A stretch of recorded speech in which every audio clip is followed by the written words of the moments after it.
On est là pour lire le mystère de la chambre jaune, mes amis.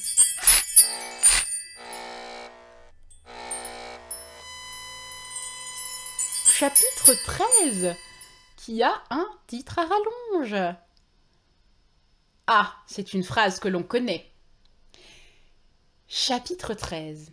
Le presbytère n'a rien perdu de son charme ni le jardin de son éclat.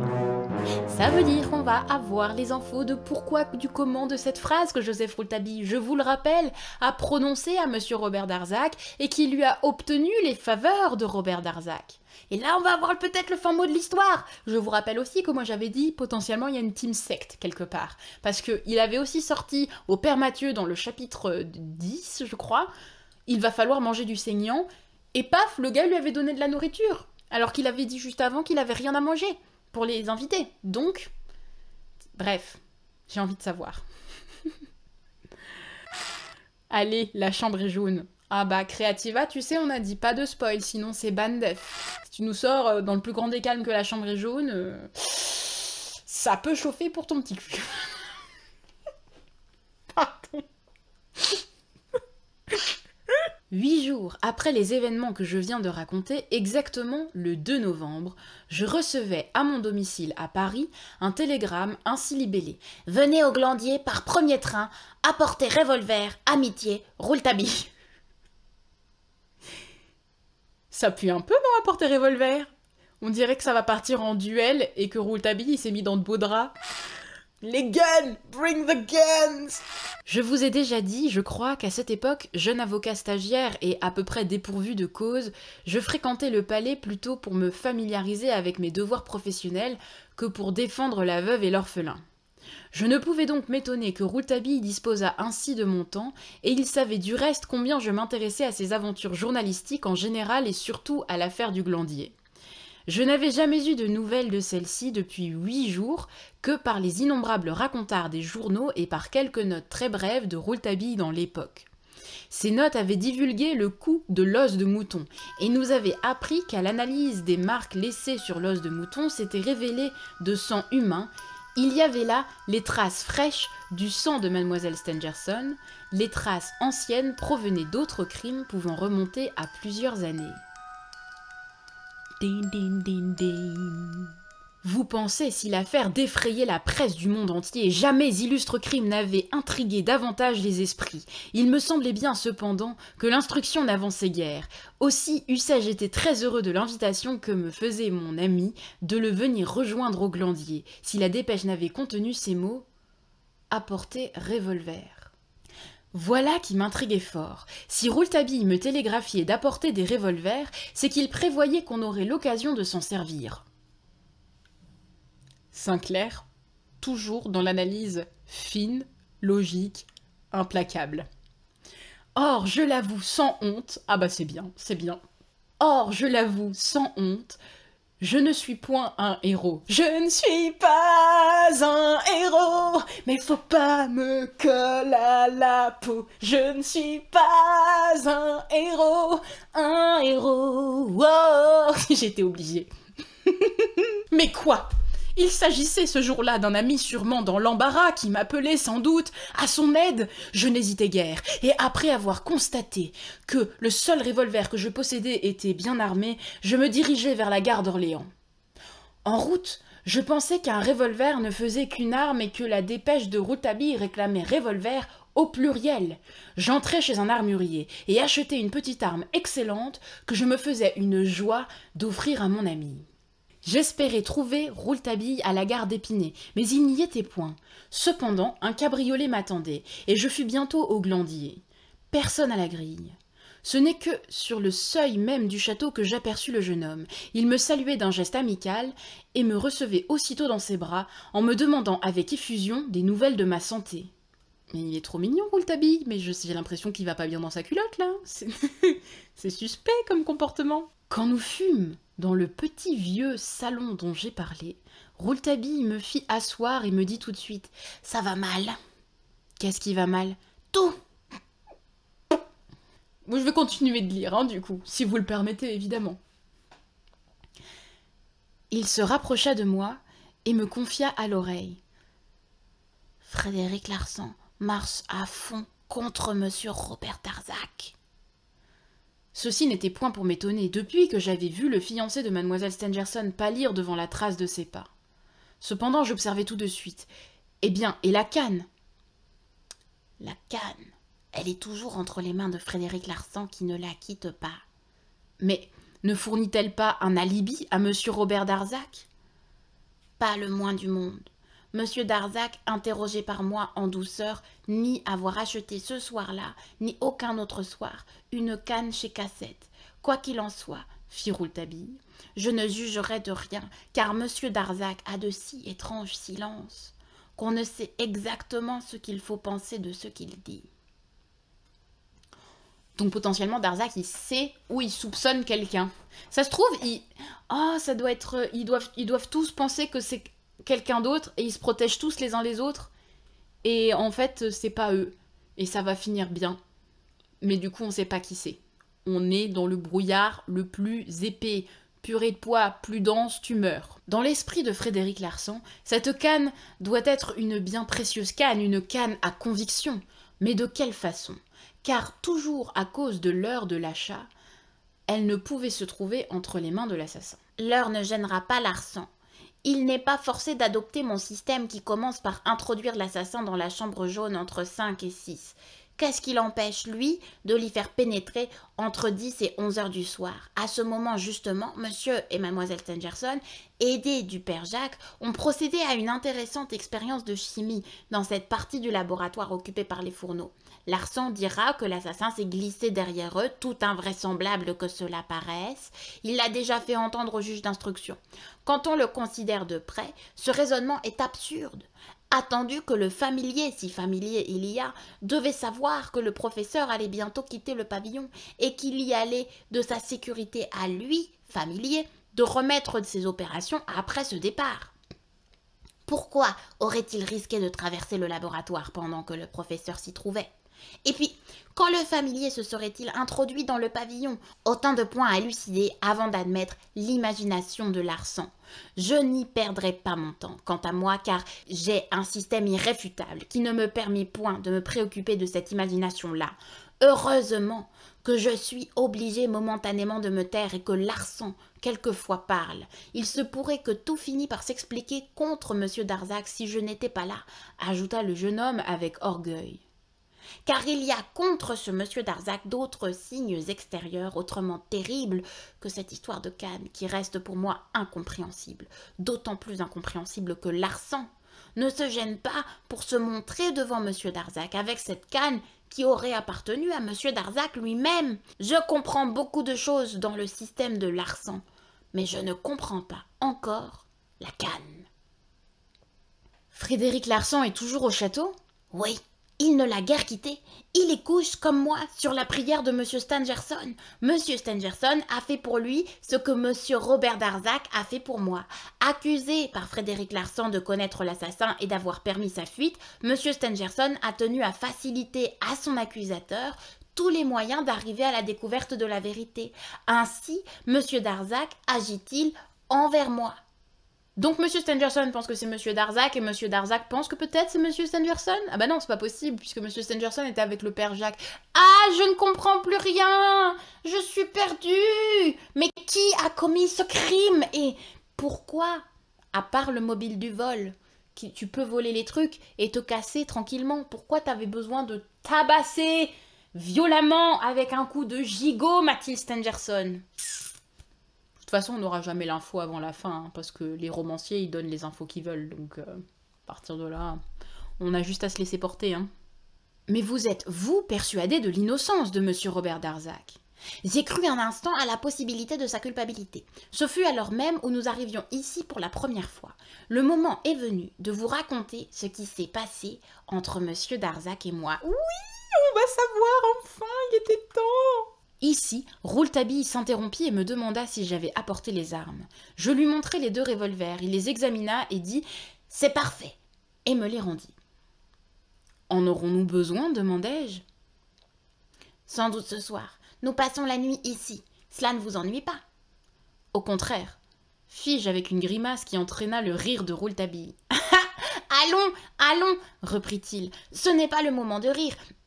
Parlons sérieusement. Vous vous rappelez cette phrase qui a été « Le sésame, ouvre-toi » de ce château plein de mystères? Oui, fis-je, parfaitement. Le presbytère n'a rien perdu de son charme ni le jardin de son éclat. C'est encore cette phrase-là, à moitié roussie, que vous avez retrouvée sur un papier dans les charbons du laboratoire. Oui, et en bas de ce papier, la flamme avait respecté cette date, 23 octobre. Souvenez-vous de cette date qui est très importante. Je vais vous dire maintenant ce qu'il en est de cette phrase saugrenue. Je ne sais si vous savez que l'avant-veille du crime, c'est-à-dire le 23, monsieur et mademoiselle Stangerson sont allés à une réception à l'Élysée. Ils ont même assisté au dîner, je crois bien. Toujours est-il qu'ils sont restés à la réception puisque je les y ai vus. J'y étais moi par devoir professionnel. Je devais interviewer un de ces savants de l'Académie de Philadelphie que l'on fêtait ce jour-là. Jusqu'à ce jour, je n'avais jamais vu ni monsieur ni mademoiselle Stangerson. J'étais assis dans le salon qui précède le salon des ambassadeurs et là, d'avoir été bousculé par tant de nobles personnages, je me laissais aller à une vague rêverie.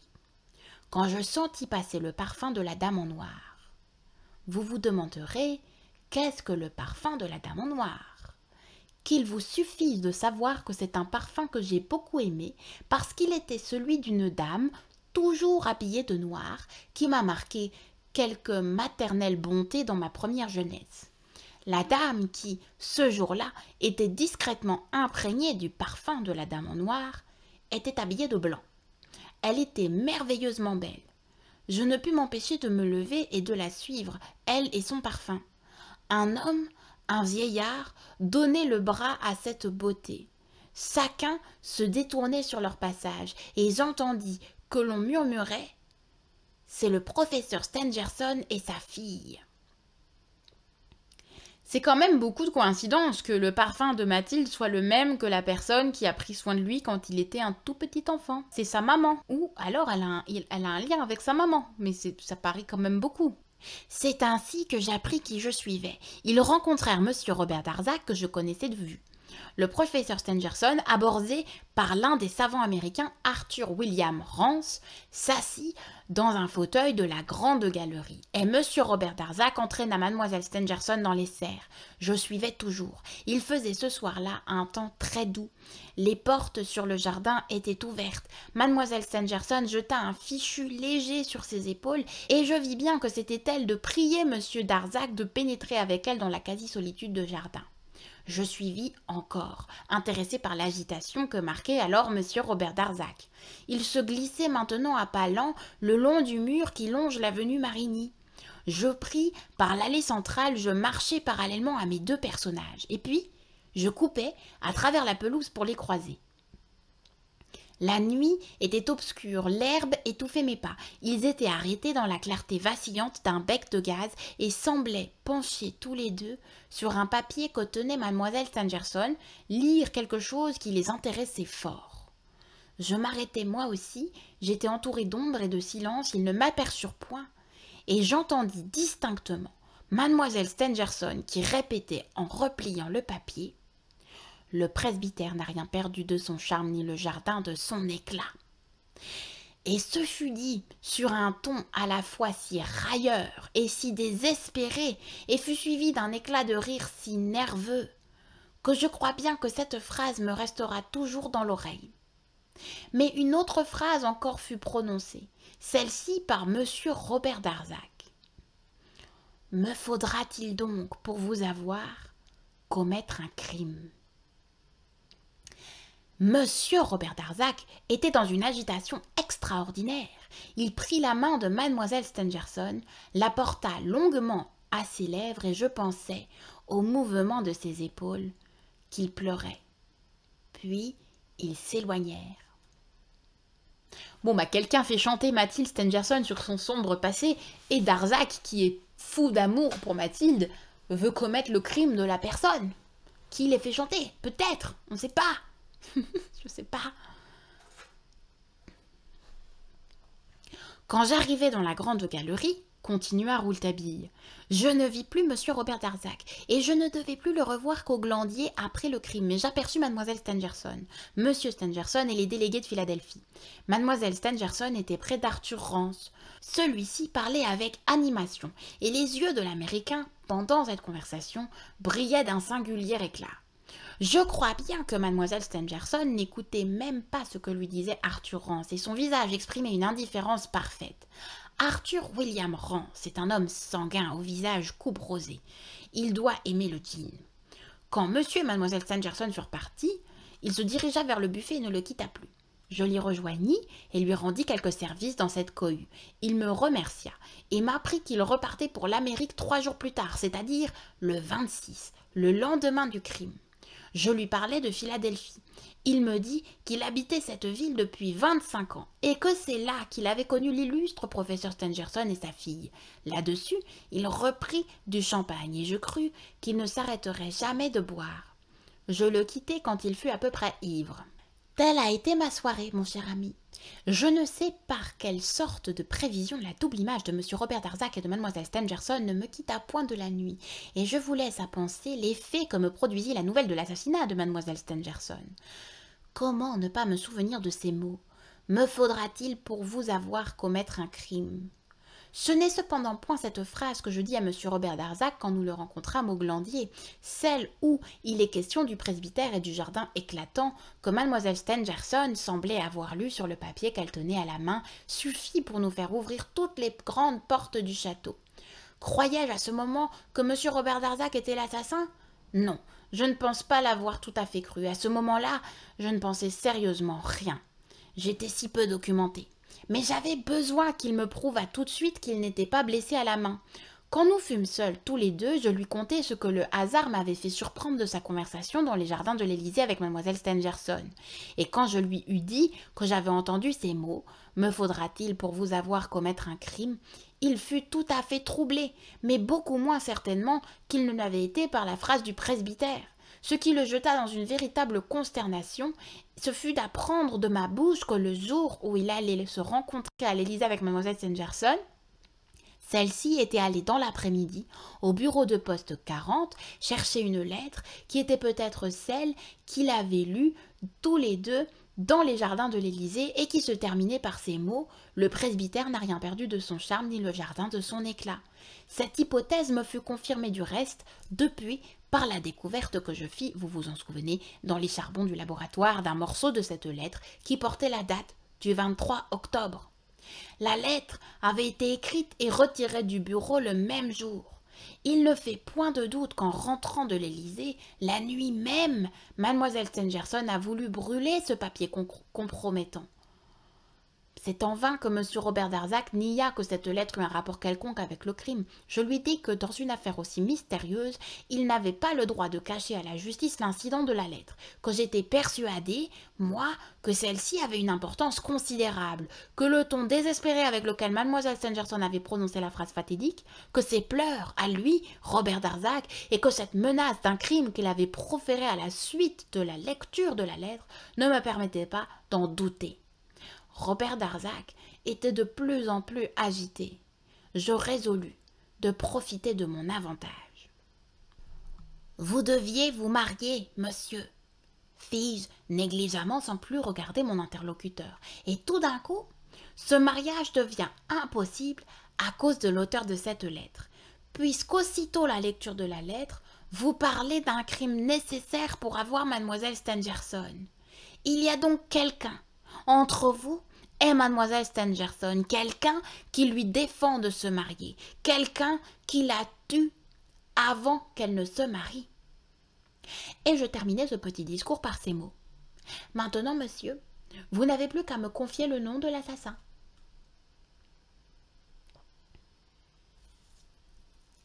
J'avais dû, sans m'en douter, dire des choses formidables. Quand je relevai les yeux sur Robert Darzac, je vis un visage décomposé, un front en sueur, des yeux d'effroi. « Monsieur, me dit-il, je vais vous demander une chose qui va peut-être vous paraître insensée, mais en échange de quoi je donnerai ma vie. Il ne faut pas parler devant les magistrats de ce que vous avez vu et entendu dans les jardins de l'Élysée, ni devant les magistrats, ni devant personne au monde. Je vous jure que je suis innocent, et je sais et je sens que vous me croyez. Mais j'aimerais mieux passer pour coupable que de voir les soupçons de la justice s'égarer sur cette phrase. Le presbytère n'a rien perdu de son charme, ni le jardin de son éclat. Il faut que la justice ignore cette phrase, toute cette affaire vous appartient, monsieur, je vous la donne.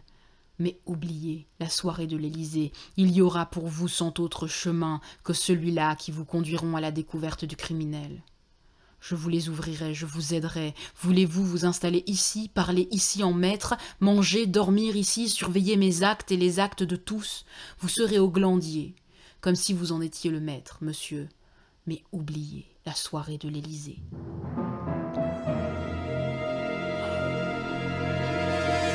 C'est donc un truc en lien avec le passé de Mathilde. C'est sûr. Rouletabille ici s'arrêta pour souffler un peu. Je comprenais maintenant l'attitude inexplicable de M. Robert Darzac vis-à-vis de mon ami et la facilité avec laquelle celui-ci avait pu s'installer sur les lieux du crime. Tout ce que je venais d'apprendre ne pouvait qu'exciter ma curiosité. Je demandai à Rouletabille de la satisfaire encore. Que s'était-il passé au Glandier depuis 8 jours? Mon ami ne m'avait-il pas dit qu'il y avait maintenant contre M. Darzac des signes extérieurs autrement terribles que celui de la canne trouvée par Larsan? Tout semble se tourner contre lui, me répondit mon ami, et la situation devient extrêmement grave. Monsieur Robert Darzac semble ne point s'en préoccuper outre mesure. Il a tort, mais rien ne l'intéresse que la santé de mademoiselle Stangerson, qui allait s'améliorant tous les jours quand est survenu un événement plus mystérieux encore que le mystère de la chambre jaune. « Ça n'est pas possible !» m'écriai-je. « Et quel événement aurait pu être plus mystérieux que le mystère de la chambre jaune ?» Revenons d'abord à monsieur Robert Darzac, fit Rouletabille en me calmant. Je vous disais que tout se tourne contre lui. Les pas élégants relevés par Frédéric Larsan paraissent bien être les pas du fiancé de mademoiselle Stangerson. L'empreinte de la bicyclette peut être l'empreinte de sa bicyclette. La chose a été contrôlée. Depuis qu'il avait cette bicyclette, il la laissait toujours au château. Pourquoi l'avoir emportée à Paris justement à ce moment-là? Est-ce qu'il ne devait plus revenir au château? Est-ce que la rupture de son mariage devait entraîner la rupture de ses relations avec les Stangerson? Chacun des intéressés affirme que ces relations devaient continuer. Alors, Frédéric Larsan, lui, croit que tout était rompu. Depuis le jour où Robert Darzac a accompagné mademoiselle Stangerson au grand magasin de la Louve jusqu'au lendemain du crime, l'ex-fiancé n'est point revenu au Glandier. Se souvenir que mademoiselle Stangerson a perdu son réticule et la clé à tête de cuivre quand elle était en compagnie de monsieur Robert Darzac. Depuis ce jour jusqu'à la soirée de l'Élysée, le professeur en Sorbonne et mademoiselle Stangerson ne se sont point vus. Mais ils se sont peut-être écrits. Mademoiselle Stangerson est allée chercher une lettre poste restante au bureau 40, lettre que Frédéric Larsan croit de Robert Darzac, car Frédéric Larsan, qui ne sait rien naturellement de ce qui s'est passé à l'Élysée, est amené à penser que c'est Robert Darzac lui-même qui lui a volé le réticule et la clé dans le dessein de forcer la volonté de mademoiselle Stangerson en s'appropriant les papiers les plus précieux du père, papiers qu'il aurait restitués sous condition de mariage.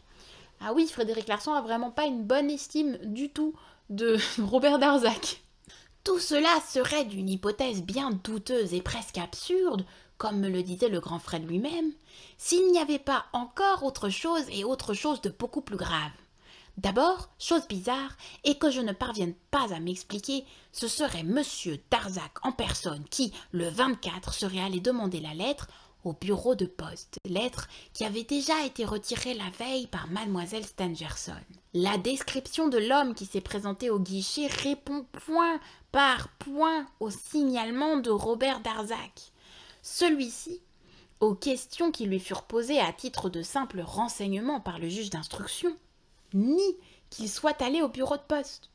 Et moi, je crois monsieur Robert Darzac, car en admettant même que la lettre ait été écrite par lui, ce que je ne pense pas, il savait que mademoiselle Stangerson l'avait retirée, puisqu'il la lui avait vue, cette lettre, entre les mains dans les jardins de l'Élysée. Ce n'est donc pas lui qui s'est présenté le lendemain du 24 au bureau 40 pour demander une lettre qu'il savait n'être plus là. Pour moi, c'est quelqu'un qui lui ressemblait étrangement. Et c'est bien le voleur du réticule qui, dans cette lettre, devait demander quelque chose à la propriétaire du réticule, à mademoiselle Stangerson, quelque chose qu'il ne vit pas venir. Il dut en être stupéfait et fut amené à se demander si la lettre qu'il avait expédiée avec cette inscription sur l'enveloppe, M-A-T-H-S-N, avait été retirée. D'où sa démarche au bureau de poste et l'insistance avec laquelle il réclame la lettre. Puis il s'en va, furieux. La lettre a été retirée et pourtant ce qu'il demandait ne lui a pas été accordé. Que demandait-il? Nul ne le sait que mademoiselle Stangerson. Toujours est-il que le lendemain, on apprenait que mademoiselle Stangerson avait été quasi assassinée dans la nuit et que je découvrais le surlendemain, moi, que le professeur avait été volé du même coup grâce à cette clé, objet de la lettre poste restante. Ainsi, il semble bien que l'homme qui est venu au bureau de poste doit être l'assassin. Et tout ce raisonnement, des plus logiques en somme, sur les raisons de la démarche de l'homme au bureau de poste, Frédéric Larsan se l'est tenu, mais en l'appliquant à Robert Darzac. Vous pensez bien que le juge d'instruction et que Larsan et que moi-même, nous avons tout fait pour avoir au bureau de poste les détails précis sur le singulier personnage du 24 octobre, mais on n'a pas pu savoir d'où il venait ni où il s'en est allé. En dehors de cette description qui le fait ressembler à monsieur Robert Darzac, rien. J'ai fait annoncer dans les plus grands journaux une forte récompense est promise au cocher qui a conduit un client au bureau de poste 40 dans la matinée du 24 octobre vers les 10 heures, s'adresser à la rédaction de l'époque et demander MR. Ça n'a rien donné. En somme, cette personne est peut-être venue à pied. Mais puisqu'il était pressé, c'est une chance à courir qu'il fût venu en voiture. Je n'ai pas, dans ma note aux journaux, donné la description de l'homme pour que tous les cochers qui pouvaient avoir, vers cette heure-là, conduit un client au bureau 40 vinssent à moi. Il n'en est pas venu un seul. Et je me suis demandé nuit et jour quel est donc cet homme qui ressemble aussi étrangement à monsieur Robert Darzac que je retrouve achetant la canne tombée entre les mains de Frédéric Larsan. Le plus grave de tout est que monsieur Darzac, qui avait affaire à la même heure, à l'heure où son sosie se présentait au bureau de poste, un cours à la Sorbonne, ne l'a pas fait. Un de ses amis le remplaçait, et quand on l'interroge sur l'emploi de son temps, il répond qu'il est allé se promener au bois de Boulogne. Qu'est-ce que vous pensez de ce professeur qui se fait remplacer à son cours pour aller se promener au bois de Boulogne? Enfin, il faut que vous sachiez que si M. Robert Darzac avoue s'être allé promener au bois de Boulogne dans la matinée du 24, il ne peut plus donner du tout l'emploi de son temps dans la nuit du 24 au 25. Il a répondu fort paisiblement à Frédéric Larsan qui lui demandait ce renseignement que ce qu'il faisait de son temps à Paris ne regardait que lui. Sur quoi Frédéric Larsan a juré tout haut qu'il découvrirait bien, lui, sans l'aide de personne, l'emploi de ce temps. Tout cela semble donner quelque corps aux hypothèses du grand Fred, d'autant plus que le fait de Robert Darzac se trouvant dans la chambre jaune pourrait venir corroborer l'explication du policier sur la façon dont l'assassin se serait enfui. Monsieur Stangerson l'aurait laissé passer pour éviter un scandale. C'est du reste cette hypothèse que je crois fausse qui égara Frédéric Larsan, et ceci ne serait point pour me déplaire s'il n'y avait pas un innocent en cause. Maintenant, cette hypothèse égare-t-elle réellement Frédéric Larsan? Voilà. Eh, Frédéric Larsan a peut-être raison, m'écriai-je, interrompant Rouletabille. Êtes-vous sûr que monsieur Darzac soit innocent? Il me semble voilà bien de fâcheuses coïncidences.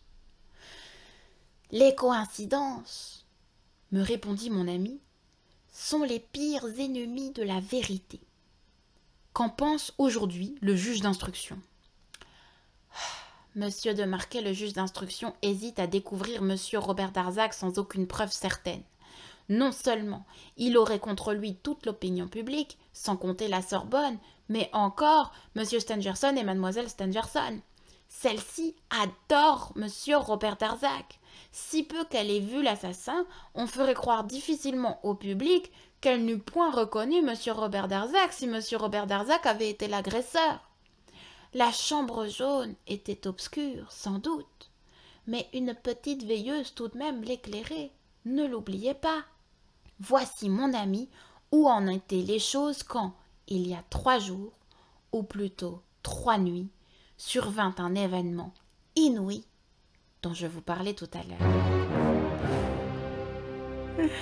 On finit sur un énorme cliffhanger. Ah là là, que pensez-vous de ce chapitre, les amis? On a Joseph qui nous a fait de sacrées tirades, mais pour le coup, ça explique un petit peu plus pourquoi Darzac lui mange dans la main. Si je puis me permettre. Je vous dis à très bientôt, les amis. Je vous souhaite une belle soirée. Rendez-vous pour la suite des aventures de Joseph Rouletabille et éventuellement pour d'autres petits contes de temps en temps. Voilà, bisous!